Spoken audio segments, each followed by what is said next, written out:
男人在足疗店点了一个最贵的套餐，女人娴熟地拉上窗帘。男人不知道的是，他们的干柴烈火都被录了下来，一切水到渠成。他前脚离开足浴店就发生火灾，直接烧死了一个人，尸体表面已经完全碳化，整个死者的面貌和指纹无法辨认。不过根据死者的骨骼来看，应该是一位22到30岁左右的女性。初步怀疑尸体是足浴店老板潘莹莹。很快这起案件就传得尽人皆知。第二天一早，邻居们就开始嚼舌根。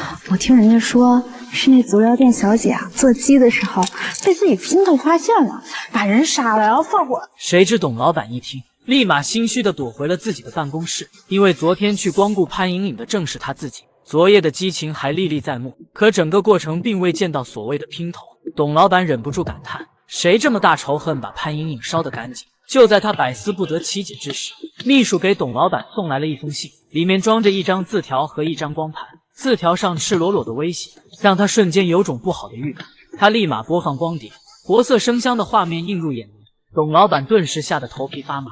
好巧不巧，警察在这时找上了门，因为有人举报他是足疗店的常客，所以被列入了嫌疑人名单。但他矢口否认，坚称自己昨晚根本没去过足疗店。警员查看他的领带，发现他每条领带上都有一个领带夹，只有一条红色的没有。而案发现场刚好就找到一枚领带夹。董老板做贼心虚，气急败坏地嚷嚷了起来：“哎，这毛病！那么多人不查，你非得来查我？再说，有领带夹的人多了，你凭什么说这个就是我的？”没办法，仅凭一个领带夹还不能证明他与命案有关。警员拿他毫无办法，只能无功而返。无奈他们只能从监控入手，哪知却发现昨晚足浴店附近的监控线都被人故意破坏了。让他们去查一下那个电工刘烈彤。一番调查发现，刘烈彤是镇上的老电工，为人忠厚老实，口碑十分不错。可警员却觉得这个电工并没有那么简单。同样对老刘感兴趣的还有董老板，他特意请老刘吃了顿大餐，想要从他口中得知昨晚的情况。我那天啊是正在给人家修电，是在那个电线杆上头，远远的看那足疗店着火了，然后就下来了。这上哪看什么是冲突？等老刘从董老板那里一出来，就立马变了一个人，哪还有刚才憨厚老实的样子？他鬼鬼祟祟的打了个电话，警察已经注意到我，不会吧？你们赶紧走吧，下午我看到他们给查到电表箱，钱我们还没拿到呢，还要什么钱呢？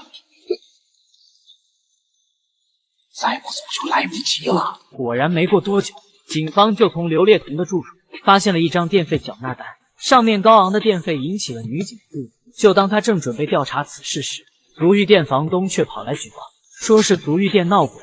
两人趁月黑风高匆匆赶了过去，果然发现足疗店中有个可疑的人影，于是两人立马追了进去。只见一个穿着黑色雨衣的人正在废墟中鬼鬼祟祟地找着什么，他一听到有声响撒腿就要跑，却被警员一把抓住。可令人傻眼的是，此人正是足浴店老板潘莹莹。葬身火海的他怎么会再次活生生出现？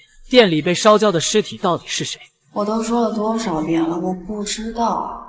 我这才回老家几天啊，这回来店都被烧了。看他一副死猪不怕开水烫的模样，警员突然询问他和刘烈彤是什么关系。我跟刘烈彤能有什么关系啊？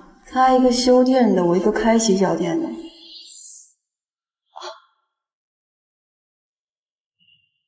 你觉得我们有什么关系啊？潘莹莹虽然死不承认，但是从她的态度就能看出，她一定认识刘烈彤。于是女警顺着电费单找到了刘烈彤出租房，可那里看起来荒废已久，墙上挂着2张年轻人的遗照，下面摆放的不是贡品台，而是一个看起来十分诡异的冰柜。在好奇心的驱使下，女警小心翼翼地掀开了柜门，里面赫然冻着一具尸体。